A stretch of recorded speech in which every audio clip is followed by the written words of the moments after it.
환난과 핍박 중에도 성도는 신앙 지켰네.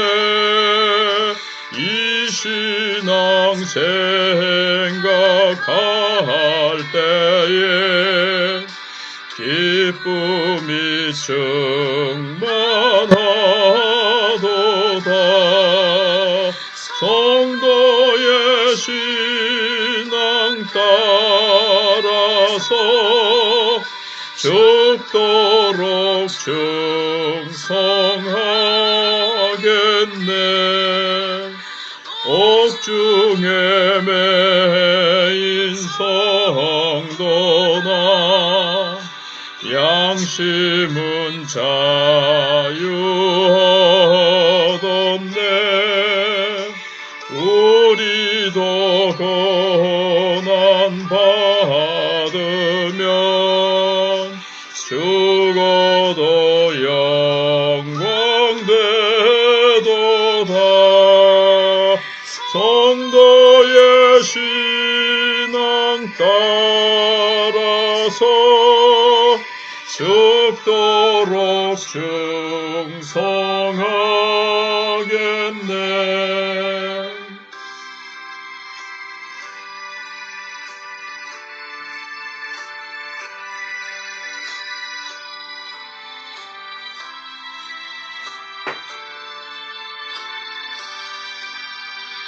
성도의 신앙 따라서 죽도도 사랑하겠네.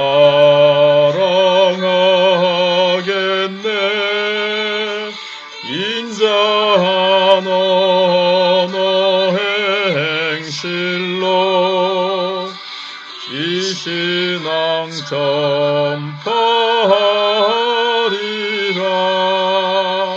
성도의 신앙 따라서 죽도록 충성하겠네.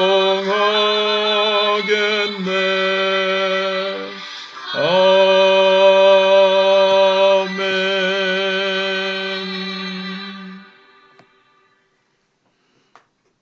하나님 말씀 마태복음 27장 57절로 66절까지입니다. 저물었을 때에 아리마대의 부자 요셉이라 하는 사람이 왔으니 그도 예수의 제자라.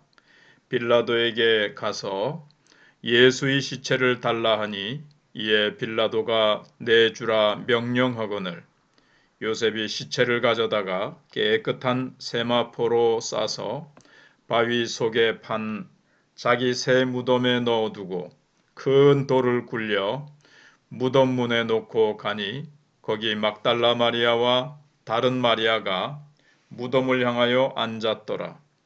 그 이튿날은 준비일 다음 날이라.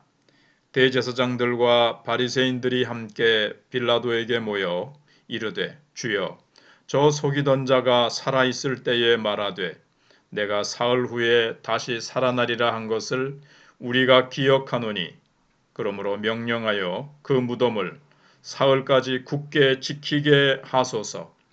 그의 제자들이 와서 시체를 도둑질하여 가고 백성에게 말하되 그가 죽은 자 가운데서 살아났다 하면 후의 속임이 전보다 더 클까 하나이다 하니 빌라도가 이르되 너희에게 경비병이 있으니 가서 힘대로 굳게 지키라 하거늘 그들이 경비병과 함께 가서 돌을 임봉하고 무덤을 굳게 지키니라.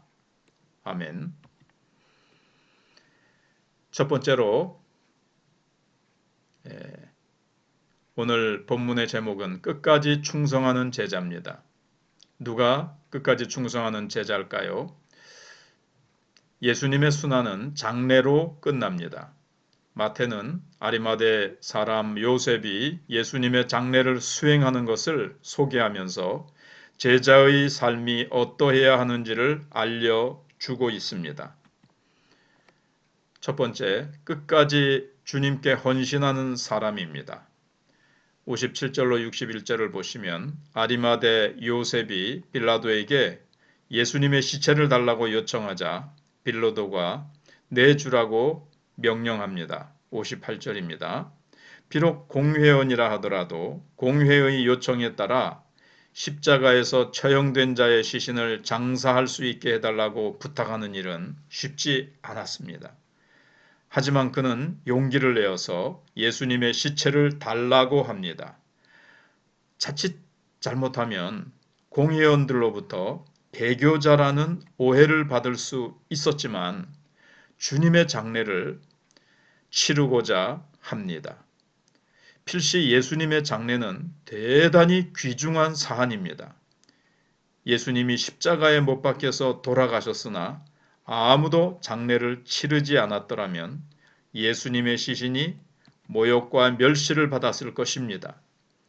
아리마대 요셉으로 인해서 주님의 시신은 영광스럽게 안치되었습니다. 그리고 우리는 그의 용기를 본받아야 합니다. 제자의 삶에는 위험이 따르지만 값진 결과가 준비되어 있습니다. 나는 어떻습니까? 주님과 복음을 위해서 어느 정도의 용기를 낼 수 있나요?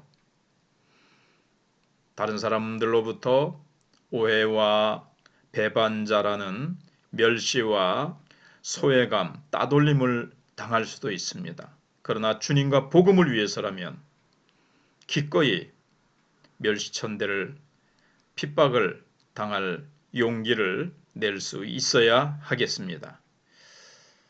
두 번째로는 끝까지 주님을 불신하는 사람들이 62절로 66절에 나타납니다.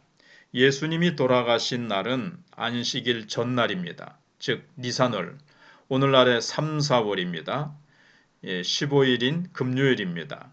그런데 준비일의 다음 날, 곧 안식일에 대제사장들과 바리새인들은 함께 빌라도에게 가서 예수님의 시신을 지켜주기를 요청합니다. 안식일에 빌라도에게 가서 무덤의 임봉을 요구하는 것은 기이한 일입니다. 안식일 규례까지 어겨가면서 예수님의 시체를 지키려고 하기 때문입니다. 그들은 안식일날 아무 일도 하지 않거든요. 자리를 들고 일어나는 것도 안식일을 어긴 것이다. 이삭을 비벼 먹는 것도 안식을 어기는 것이다. 이렇게 하는데 빌라도에게 가서 무덤의 임봉을 요구한다는 거, 이거 참 안식일을 규례를 어기는 거거든요. 이것은 예수님이 사흘 후에 살아나리라고 말씀하셨는데 그의 제자들이 와서 시체를 도둑질하여 가고 백성에게 그가 죽은 자 가운데서 살아났다고 거짓말할 것을 우려했기 때문입니다. 빌라도는 그들의 요청을 들어줍니다. 65절로 66절에서.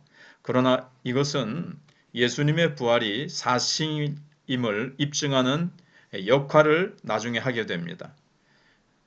즉 경비병들이 무덤을 굳게 지킨 것 때문에 예수님의 시신은 도둑 맞은 것이 아니라는 사실이 증명됩니다.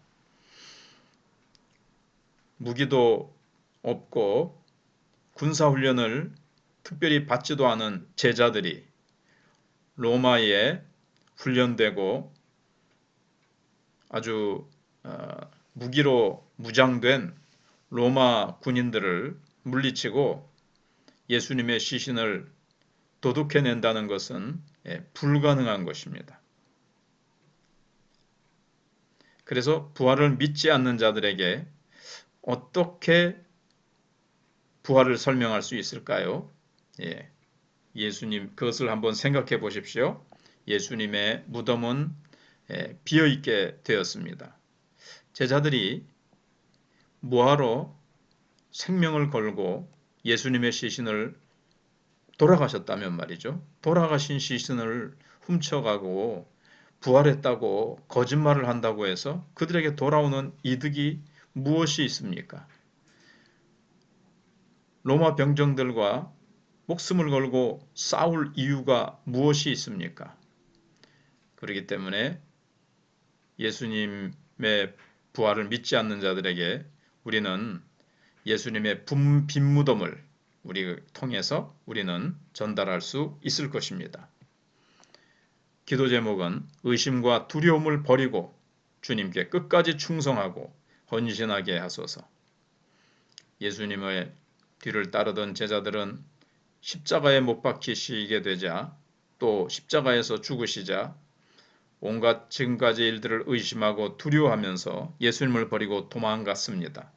그러나 예수님의 시신을 장례 지내야 될 시점에 왔을 때 아리마대 요셉은 평소에 주님을 따르고 주님의 말씀을 마음에 두고 그렇게 주님을 사모하며 따르던 제자였는데 예수님이 돌아가시자 그는 은밀히 따르던 것들을 다 내려놓고 자신이 예수님의 제자임을 온전히 드러나는 것이 두려움 없이 그는 빌라도에 가서 예수님의 시신을 달라고 요청하고 자신이 사놓은 새 무덤에 예수님을 안치합니다. 우리는 예수님을 위해서 이렇게 위기의 때에 다른 사람들이 따르기 힘든 상황 가운데서 주님을 온전히 따르는 그러한 충성과 헌신이 있게 해달라고 기도하실 수 있기를 주님의 이름으로 축복합니다. 아멘.